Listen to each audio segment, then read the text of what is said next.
The Bible is full of impactful stories, some so surprising that they seem out of a movie. But what about when we talk about mysterious, shocking, and even bizarre deaths? Yeah, there are reports that many are unaware and make us question, why did God allow it? What was the message behind these tragedies? In this video, we will explore 7 deaths that not only mark biblical history, but also carry deep lessons about God's character, their love, but also his righteousness. Some of these stories may seem hard, but when we understand the context, we realize that they reveal powerful truths about obedience, true faith, and the consequences of sin. So get ready.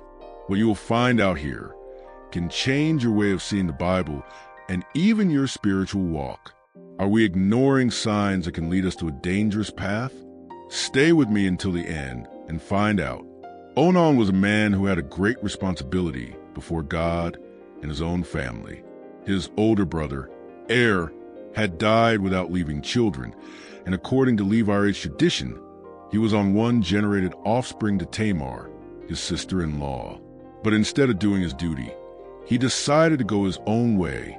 Whenever he lay with Tamar, he spilled his semen on earth to prevent her from getting pregnant, an act that, in human eyes, might seem only a personal choice, but before God revealed disloyalty and disobedience. Onah's problem was not just avoiding pregnancy, but its selfish and misleading attitude. He wanted the benefits of the relationship without taking responsibility. Instead of honoring Tamar and his family, he used it as an object, deceiving everyone, including God. His greed for inheritance and status was greater than his loyalty, and therefore God punished him severely, taking his life. This story reminds us that God is not pleased with hearts that appear fidelity, but act with religious falsehood and hypocrisy. How many times, like Onah, do we only want the benefits of faith without the true commitment? We want the blessings, but we are not willing to obedience. However, God is not fooled. He seeks spiritual sincerity, a heart willing to live in covenant with him. The death of Onan is a warning about the consequences of sin and teaches us that our relationship with God must be guided in loyalty, not convenience. The destruction of Sodom and Gomorrah was one of the most striking events in the Bible, an act of divine judgment against hidden wickedness and the extreme corruption of these cities. But in the midst of this scenario of fire and sulfur, a death stood out in a unique way, that of the woman of Lot. God sent angels to rescue Lot and his family, with a clear order: do not look back. It was an escape for a new beginning, a direct deliverance from the Lord's hands. But in a moment of weakness, she disobeyed and looked back. The result? It was transformed into a salt statue. Why was looking back so serious? The problem was not just turning the face, but what it symbolized. Her heart was still stuck in Sodom. She not only disobeyed, but revealed a deep attachment to what she should have left behind. This is a portrait of the hypocrisy of those who try to follow God, but keep their desires turned to the past. Partial obedience is, in practice, complete disobedience. God does not want divided servants, but hearts totally delivered to him. This story remains extremely relevant. How many times God calls us to something new, but do we insist on looking back? We maintain habits, relationships, and thoughts that he has already had us abandoned. Fear of God teaches us that your will is always the best way. Lot's wife leaves us a powerful, alert: it is no use physically running away from sin if our heart still desires what separates us from God. Nadab and Abihu had a privilege that few had. They were children of Aaron, belonged to the priestly lineage, and served directly on the tabernacle. But what should be a position of honor has become a tragic example of how irreverence before God can have fatal consequences. In a moment of carelessness, or perhaps of arrogance, they offer strange fire to the Lord, an offer that God had not ordered. Immediately, the Lord's own fire consumed them, showing that divine holiness cannot be treated with levity. But what exactly was this strange fire? The Bible does not go into detail, but many scholars believe they were drunk or acted with neglect in the priestly service. In other words, they transformed something sacred into a banality. This teaches us that it is not enough just to be in the right place or to have a religious title. God desires spiritual sincerity, and a heart that serves it with fear and respect. The mistake of Nadab and Abihu was not a simple technical mistake, but a demonstration that they dealt with God's presence with irresponsibility. Today we see the same mistake when faith becomes just an appearance, without real commitment. People who speak in the name of God, but live inconsistently, fall into the same error as Nadab and Abihu in empty religiosity, which ignores the holiness and seriousness of the divine call. The death of these priests warns us that God is not fooled by hypocrisy. He seeks a true service without religious falsehood, where our lives in fact reflect the faith we profess. The conquest of Jericho was a milestone in the journey of the people of Israel towards the promised land. God had given a clear order everything that was found in the city should be consecrated to him. But action, moved by greed, decided to act in hiding. He took silver, gold, and a Babylonian cloak and hid them under his tent, thinking that no one would ever find out. However, his disloyalty was high. Because of his sin, Israel suffered a humiliating defeat in the battle against Ai, and 36 soldiers lost their lives. Asa's error was not just to take the prohibited goods, but to disregard the covenant with God and to believe that he could deceive the Lord. When confronted, there was no other way to confess. As a punishment, he and his family have been stoned and burned, an outcome that may seem extreme, but teaches us a crucial lesson. God leads to serious obedience. We often think that small transgressions will have no consequences, but Ahon shows us that an act of disobedience can affect ourselves not only, but also those around us. How many times do we hide wrong attitudes, thinking no one will see? Small deviations, disguised concessions, convenient justifications, all this may seem harmless at first, but sooner or later the consequences come. God does not accept a divided faith between obedience and the desire to benefit from what he has banned. The case of action warns us of the importance of integrity and loyalty, for nothing is hidden before the Lord. In the early days of the church, Christians lived in deep communion, sharing their goods so that no one would need. This spirit of generosity was a reflection of the love and unity God desired for his people. However, Ananias and Sapphira decided to follow a different path. They sold a property and, instead of delivering all the value, retained part of the money, but made it look like they were donating everything. They were not forced to give everything, but the lie and the mistake revealed a heart moved by hypocrisy. The problem was not the amount they gave, but the attempt to deceive God and the community. They wanted public recognition without genuine commitment.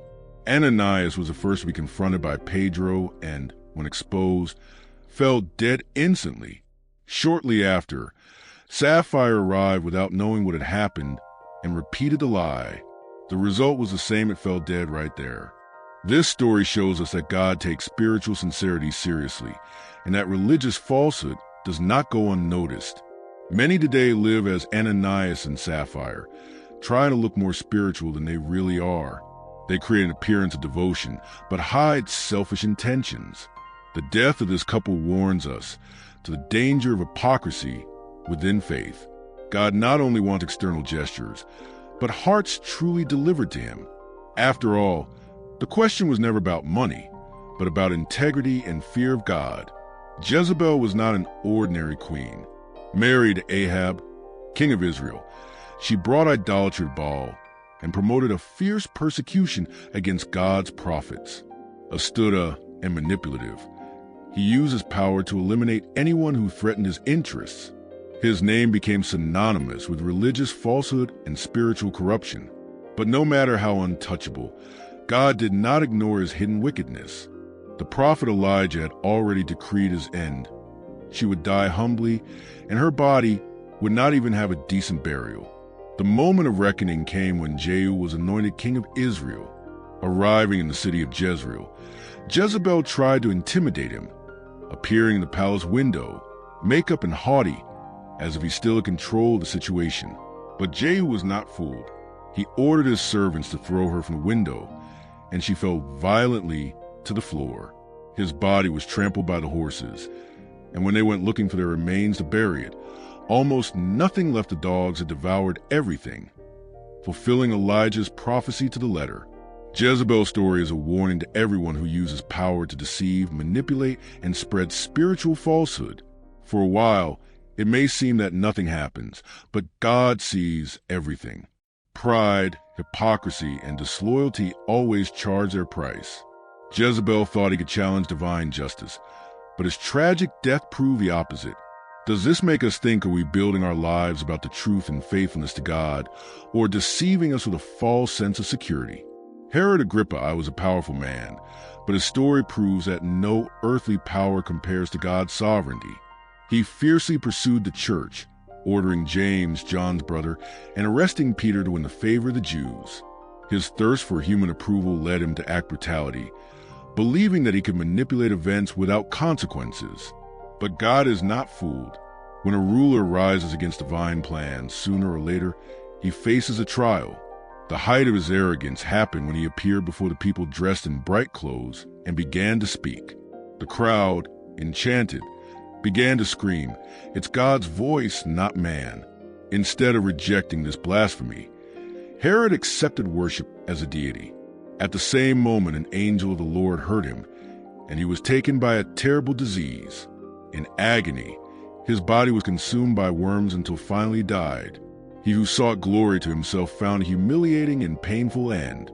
This story teaches us an undisputed truth: glory belongs to God and no one else. When someone exalts themselves above the Creator, sooner or later, the fall comes. Pride, hypocrisy, and the desire for human recognition can be fatal traps. How many times do we not see people seeking power, fame, and influence at any cost? But in the end, everything passes. Herod Agrippa thought it was invincible, but his death served as an eternal warning: no one defines God. Throughout these stories, we realize a clear pattern: God is love, but it is also justice. Each of these deaths teaches us that he does not tolerate disloyalty, hypocrisy, and disobedience. Only try to circumvent a divine purpose. Lot's wife looked back when God had moving on. Nadab and Abiah disrespected the sacred. Aim believed he could hide his sin, and Ananias and Sapphira wanted to look spiritual without actually.